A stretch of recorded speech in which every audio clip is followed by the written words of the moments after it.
So it's Jacob and Justin, and they've come to their company via different tracks.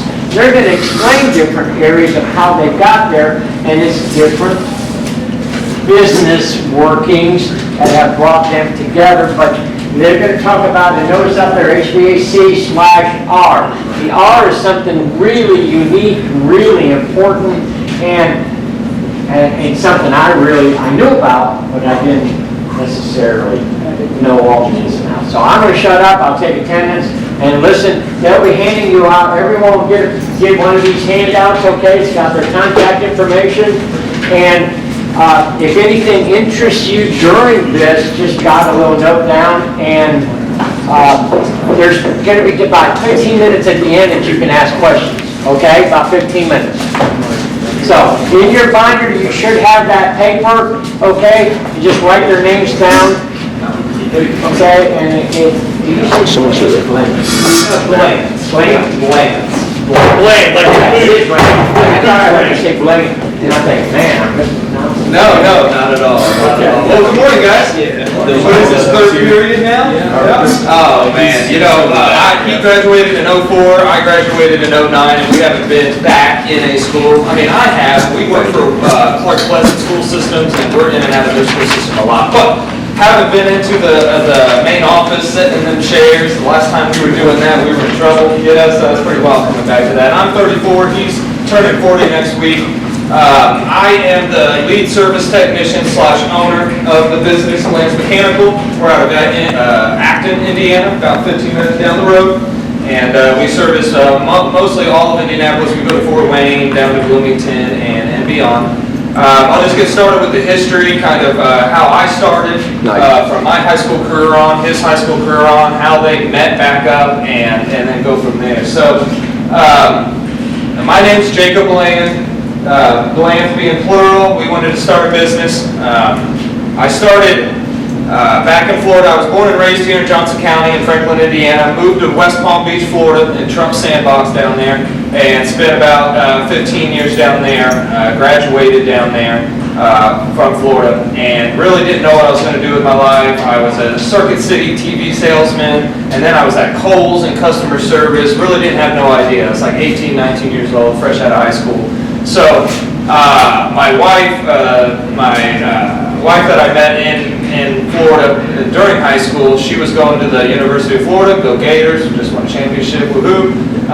She was going for her master's in soil science, and I followed along, tagged with her to support her, and had to find a job up there. Well, in college country, there's a lot of apartment buildings. A lot of apartment buildings needs a lot of maintenance, especially with a lot of college kids that are partying hard, tearing up their stuff. So, with that, gave me a lot of experience with touching drywall, unclogging toilets, leaky faucets, ice machine makers, electrical outlets not working, and yeah, the list goes on, right? And maintenance is kind of an all general thing. So I did that for a few years, and when my wife was about to graduate with her master's, I knew we were moving and I needed to do something with my life. So I got a good taste of a little bit of carpentry, a little bit of plumbing, a little bit of electrical, and then HVAC always intrigued me because nobody really knew it, nobody could really tell me how it worked, and it felt very skilled. It felt like a very rare, unique trade. So, another good thing that an old man taught me is that HVAC combines a lot of everything. You kind of have to be a master of all, but and yet every other trade really doesn't understand HVAC and refrigeration at all, right? So with HVAC, you've got plumbing, you've got a little bit of carpentry, and you definitely have electrical. But the biggest one is the refrigeration part. So plumbers don't know refrigerations, and they don't know electricity. Electricians don't know refrigeration and don't really know plumbing. Well, I know about unclogging toilets as I did it as a young kid, paid my dues, right? Worked hard. It sucked. Knew I didn't want to do that in my life. Electrical, God bless those guys. A lot of math. A lot of math and a lot of schooling right out the gate, and it really turns into mainly new construction. It's not really recession-proof either. It really depends on the economy. If construction's good, you're banging. If construction's bad, like in 2008, it kind of falls to the wayside. You get laid off, stuff like that. So, heating. This is what HVAC technically stands for. Okay, it's one of the best skilled trades in my opinion. They're all money makers. All the skilled trades that, even all the ones I went through, they are all big money makers. But The H stands for heating. That is very important with elderly, with small children, even yourself. You don't want to be cold up in your house, right? 40 degrees in a house ain't good if it's freezing outside. It's also not good for the house. The pipes will freeze, right? Then you've got flooding and it's snowing outside. That sucks. So heating is very, very important, even for elderly people. They can't really stand the cold. They can't take it. So that turns us into an emergency service. That also turns us into a big money maker right there. Ventilation is another one. Ventilation is huge in our trade, and a lot of people don't understand why. Well, in big commercial buildings like this with lots of people, whether it's auditoriums, theaters, schools, hospitals, they all, by code, have to bring in a certain amount of fresh air from outside into the building. Why? Because all y'all breathing, all y'all produce CO2. Too much CO2 in a certain amount of occupied space gets y'all sleepy, drowsy. You can't have that in school. We don't want our doctors having that either when they're doing surgeries, right? So you have to have fresh air brought into a building. That's ventilation. Also, like restaurants, big grills, they have exhaust. That's another big one. If the exhaust goes down, smoke comes into the space, they got to kick out all the customers. Texas Roadhouse loses $80,000 in sales in one night, right? Big no-no. They're calling somebody out for that. That's us. AC, another big one. Gets too hot, elderly can't handle it. Infants can't handle it. Hell, we can't handle it, right? Too hot, I don't like that. My AC broke. That's a big one. Also comes into emergencies. But where a lot of guys stop is right there, right at that slash. They stick to residential, they do it their whole life, it's easy to them, it is what it is. We look at residential in our industry like kindergarten. We look at refrigeration and commercial like the top dogs, the big boy stuff. Refrigeration is a lot of things. It's ice machines. Where you got ice machines? At every restaurant. It's a food product, very important, and when you're ingesting it, it has to be clean, right, perfect. Gas stations have ice machines, hospitals have ice machines, schools have ice machines. Ice machines are everywhere. It really opens up the trade. Walk-in coolers, reach-in coolers, warehouse coolers, food processing plants. That's millions of dollars worth of product in coolers, freezers. You think of a Texas Roadhouse, for instance, they got hundreds of thousands of dollars of steaks in a cooler. If that cooler goes down, within a certain time frame, they're either throwing all that product out and they just lost $100,000. That's not good. Refrigeration can also go into MRI machines that I've worked on. The cool MRI machines, cool down plasma laser cutters. Refrigeration is so huge in our industry in so many different aspects. But going back to the whole history, I came back up here, I worked for a few companies, gained 17 years of experience, moved back to Indiana to build a family and to have a better relationship with my family. And so here I am, met up with Justin, my best friend.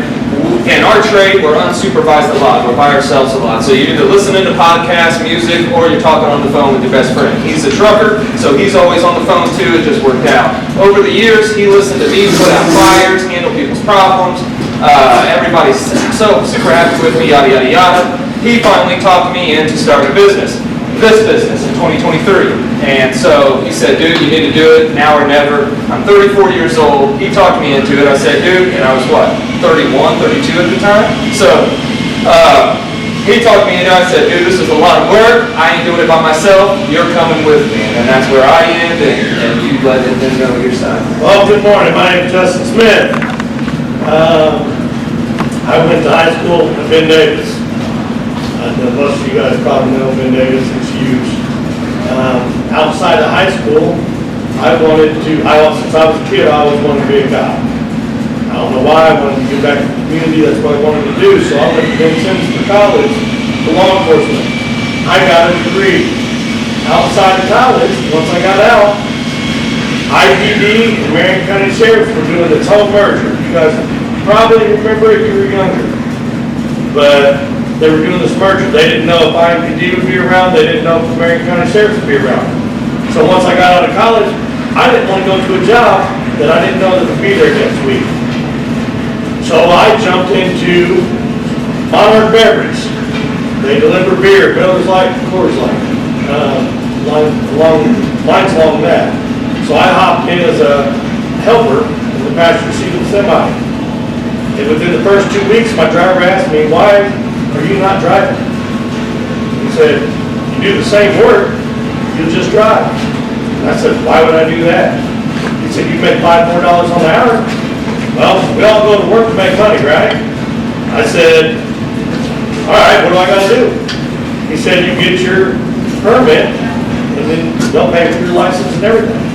That day, I went to the B&B, got my permit, came back the next day with the permit, they gave me $5 more an hour.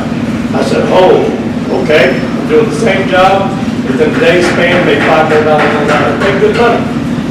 So, I started driving with them. First year, I tripled my salary of what I would have made as a law enforcement officer. Back then, cops were making $35,000 an hour, I made I might have about $82,000 my first year driving the truck. And I was like, hey, I'm not getting shot at. I'm not walking up on cars. I'm not, I am doing a service for the community because a lot of your parents probably have a beer every now and then. I'm doing a service for the community. I'm just not putting my life on the line. From that, 2006 to 2008, I ran my own hauling business. We hauled fancy cars and trailers across country. We did clean outs. We did anything that you can think of, you put on a truck. We moved people. But the recession hit in 2008. I had to let all my employees go. The work quit coming in. So owning my first business, doing it all, I knew I always wanted to do that again. I wanted to be my own boss. I didn't want somebody over my shoulder telling me what I had to do. So I always knew I wanted to do something else. I actually thought maybe doing a food truck. Buying a food truck, making the name for it, making a menu. I did all those things. And then I was like, food truck really what I wanted to do? So I stayed in trucking. That's another trade. Class A license, Class B license. Those are careers, those aren't jobs. You lose your job, you quit your job, you have another one the same week. Because in the trucking industry, you can make good money. They need people. There's not too many people in trades that are going into them anymore. You got carpentry, you got HVAC, you got plumbing, you got electricians. There's a lot of trades. You got medical CNAs that are going to pay you more money than just going to McDonald's, Taco Bell, Outback, Texas Roadhouse. They're paying $15 an hour. These trades normally start off at over $20 an hour, at least over $20 an hour. So I stayed in trucking. Jacob come back up from Florida. We both are Eagle Riders, so we do a lot of charity work for the communities. People helping people, raising money, giving back out to the communities.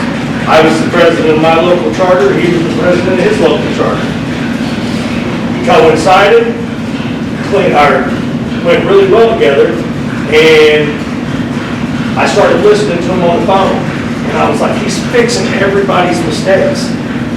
Like, people are calling him back to fix somebody else's mistakes because they're just going for the job, not the career. He was in the career because he wanted to help people. Same thing with the riders. These guys just wanted to come in and do a job. So I listened to him, and I said, you know what? You can start your own business. He said, yeah, right. And I said, no.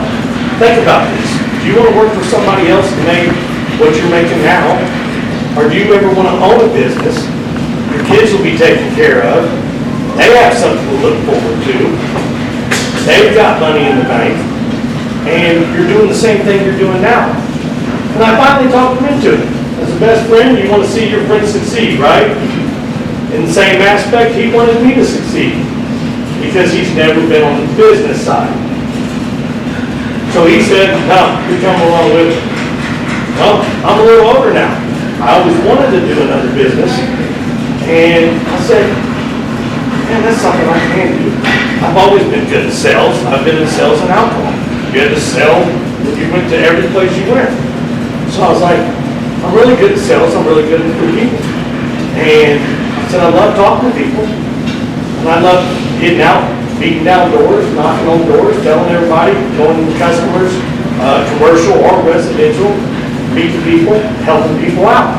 So he brought me on, and I bought into the company. And from then, the company has grown.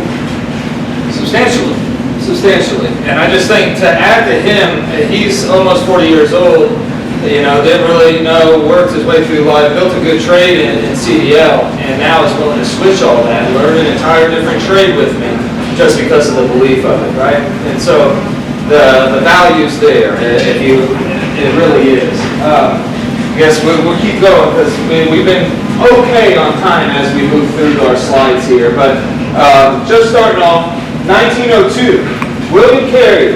You guys know that name, Carrier? Sound familiar? Carrier is a big HVAC manufacturer, okay? And they are based right out of the west side of Indianapolis. All furnaces that Carrier produces are made right here in Indianapolis. So all their equipment, whether it's their AC, commercial HVAC, Bryant, whatever it is, it all says made in Indianapolis, Indiana. Or comes from Indianapolis, Indiana. So very cool there. And what he did, he had a problem. Back in 1902, there was a bunch of paper mills. Every time a storm or a thunderstorm would come by, they would have problems with humidity, okay? And what it is too much moisture in the air. That causes the paper to get too wet. Can't handle it, can't produce it. Big problem. Cost the company a lot of money. Cost paper mills a lot of money back in the day. So what he created was an apparatus for treating air. That was technically the first air conditioner, but it wasn't what we know of air conditioning today. All his machine did was remove humidity. So you know how like if it rains outside, you guys are in a nice conditioned space here, you walk outside, me with glasses can really tell because my glasses fog up immediately, right? When you walk out after a thunderstorm or when it's high humidity. So that was what he was trying to solve for. He took that invention to the St. Louis Fair in 1904, and there's a guy there called Stuart Kramer. He loved the machine, he started working on his own. He actually creates the term air conditioning that we know of today. That started back in 1906. They kept working on it. They said, hey, this is great. Not only does it remove humidity, but it actually cools the air. So in summertime, that's great. Let's put it in a house. So in 1914, they put the first air conditioner in a home. In this time frame, a lot of other companies started being produced. Lennox created the first oil-burning furnace, put that into a home, and then there was a lot of other cop-offs that started coming up, Train and a few others, Goodman, a few others. They released the air conditioning premieres at a public theater. They put a whole thing about air conditioning and how great it is and all that good stuff. And then in 53, they had over 1 million units sold already. By 1953, they already had over 1 million units sold. This technology and what these boys created back then was right in the time of Ford, when he created the Model T, Harley Davidson created the motorcycle. There's a lot of good inventions that were happening right there. But they had over 1 million ACs already produced by 1953. That's pretty impressive. In the 70s, they started to really promote it. Their ads for back in the day, 1970, air conditioning ads are hilarious. Gotta love them. In the 90s, we started becoming more energy efficient. We started understanding that the refrigerants that we were using back then were very harmful, not only to us, but to our atmosphere. So we started changing stuff in the 90s, and now by 2009, 87% of U.S. homes are now have air conditioning, okay? And so down here, in 2030, it's projected to install 70 million new air conditioning worldwide, right? 70 million. That's really the basis. We really can get a jump on how old equipment is, how outdated it is, how long it lasts, and how many we're expected to replace, right? I got more good facts coming up. But HVAC, why I chose it the most is because, number one, it was the most unique, it was the most challenging because you had to learn the most. I just didn't have to learn plumbing and run with it. I didn't just have to learn electrically I had to learn all three and become a master at all three and understand all three in and out. It took a lot more work. But these are a lot of our common words that we use: temperature, electric power, refrigeration, outside work, rooftop work, ventilating. There's just so much that is encompassed in our industry. I mean, even from the heating, the ventilation, that's restaurants. You're always going to have restaurants for the rest of your life, right? We're always going to have refrigeration. We have to have processed food. From the time we pick the corn, that corn has to be chilled and refrigerated as fast as possible to keep it preserved for as long as possible, right? It's all about money. Then it stays in a warehouse that has to be maintained at 30, 40 degrees. And if the warehouse goes down, you've got millions of dollars worth of product. You got to also be able to handle pressure. I have worked around 6 corporate guys up my butt because the warehouse is down. And they're all going, you're going to be able to fix it? You're going to be able to fix it? So you have to work under a lot of stress. The refrigeration is definitely the big part. There's ice machines everywhere, there's walk-ins everywhere, and that stuff is needed year-round, year-round. And then you just get into the regular air conditioning and heating. That's emergency service all the time. It's always there. Whether the economy's bad, they need their heating and air. They need their refrigeration. So when you're looking at what you're going to do in your life, a big aspect of that is it's recession-proof? Am I going to invest in myself, and I'm going to be able to take this with me for the next 40, 50 years of my life, right? A lot of things are going AI. A lot of things are going to become non-existent in our lifetime. But heating and air, getting a service technician out to figure out what's wrong with your unit, that always will take hands. So that's a big one. R is not only refrigeration, but recession-proof too, in my eyes. COVID hit, a lot of guys got laid off, a lot of businesses closed down, but we stayed busier than hell. We were essential. Customers still needed us. It was always considered emergency service. We had to be out there. No matter what's going on in the world, people still need their service. Actually, more because everybody was in the houses. Yeah, it actually kicked up because everybody figured out their stuff was broke because they're home all day, right?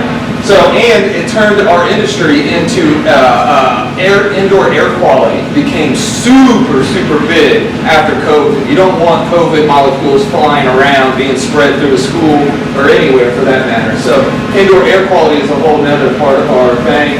Here's some of the job opportunities, right? If you're not really mechanically inclined, or you really don't care to be in a truck all day, or you really don't care to climb ladders or be in front of customers, we have different roles, right? Like dispatch, you got to answer the phone, you're the first point of contact, you got to be good with talking to people. Parts department, that guy's kind of in the back. He just makes sure that we're getting the best price for whatever we need. The service technicians are getting what they need. Their trucks are staying stocked. If the technician uses any parts, that's an important part. Management, that's what Justin basically does. I'm the owner. I kind of do management too, but not as much as him. I'm really the technician. I focus on our product, our experience, and getting the job done correctly. He focuses on everything else, and that's everything. And then accounting, that's also a role that we take on right now, but it's definitely a position of accounts receivable, getting invoices in and make sure they get paid. We fly by the seat of our pants nonstop. That's why I like this trade so much. I have ADHD. I don't like mundane tasks. I don't like doing the same thing every day. I like going to different customers, meeting new people, helping people, and making them happy. That's the satisfaction I get in my trade. They have a huge problem. They're hot, their grandmother's hot, or whatever is going on, and they need service, they need it fixed. And we come in, we're honest, we're communicative, they feel trust with us, and we do the job right the first time. We gain a customer for life, just like that. So accounting's a real big one. Taxes, the finances, profit loss statements. I talked about my wife going to her master's at the University of Florida. That was for soil science. She didn't do nothing with it. Had thousands of dollars in student loans. Didn't do nothing with it. He's got a bachelor's in criminal justice. Never became a cop, never used that degree. So if you guys are going to go into college and find a degree, really sit down and think about what you're going to do. If you're good with math, you really don't like all the technician and office work, business, finance, and accounting is what I would recommend you guys getting into for college, 100%, because every business in America needs accounting, needs somebody that can handle that on the back end. Nobody likes doing it. Very unique, very rare. Business, finance is what I recommend there. Now on the service side, you guys out there that are ready to hustle bustle, really work your butt off and make good money. All of them really do make good money, but this is where you make your big money, okay? And so normally you guys starting off, we would get you into installs, okay? Install, you really get a grasp of what the big components of an AC or refrigeration is. You kind of understand how it works. It's brand new, so you don't have much critical thinking. It's just plug and play, so to speak, do the best job you can. But it is grunt work, right? It's just like finishing concrete or carpentry. You really got to be muscle. And then the thing that we didn't even mention in the last class is don't let these outfits fool you. As soon as we're done here, we're hopping into our work clothes and doing an install in Shelbyville. So we still are out there in the field. We're still doing installs. We kind of do it all. System service and maintenance. Going back. Your hourly rate in install, it ranges anywhere from $20 to $40, $45 an hour if you know what you're doing, okay? And that's install. System service and maintenance. After you go into installs, you're still young, still learning the trade, you go into maintenance. Now you're in front of customers, now you're just cleaning, maintaining the unit, and if you see see a problem, you can attempt to fix it, get your hand, get a little bit of experience, but nothing too challenging. Service. Service is where I made all my money. I started in installs, went into maintenance for a few years, finally got my hands and got enough education, went into service. Service is big money. Service is anywhere from $25 to $65 an hour before I left the trade, right? So, not the trade, but my full-time working for somebody else's job. Service is where good money's at, but service requires a lot. There's a lot of stress, a lot of freedoms, a lot of stress. The stress is you got to fix the customer's problem. That's what you're there for. Knowledge is power, guys. Knowledge is power. Knowledge is something nobody can ever remove from your brain. Okay? And you in this trade get paid for knowledge more than labor. Right up here, it's more physical labor. When you get into system service, you really are carrying around less than a book bag with your tools. And it's all about your knowledge and what you know. Super easy, really ain't feed at the end of the day, and you get paid ridiculous good money. Sales, Justin, if you want to talk about sales, you're my sales guy. Well, sales, I like to say, everybody in any company is in sales, especially in HVAC. Everybody that works for the company is in sales. If I have a tech out here in front of a customer, he's got to be able to sell what they need to get the system back running. When somebody calls in dispatch, they obviously want a service or something's wrong with their system. They are selling them for the tech to get out there to find out what the problem is. They're in sales. You can call in and say, hey, I'm interested in a new unit.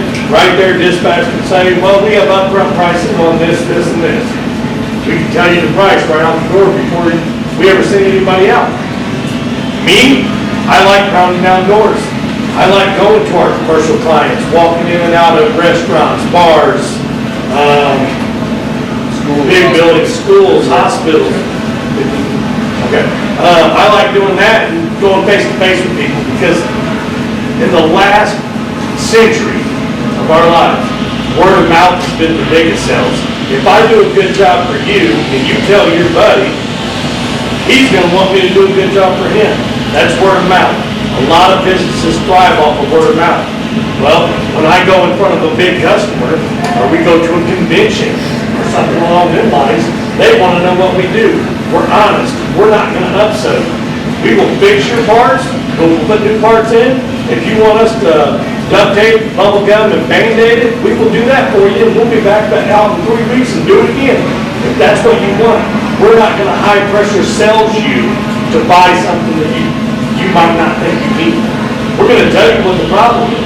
It's up to the customer to say, yeah, I got the money, I'll go ahead and fix it.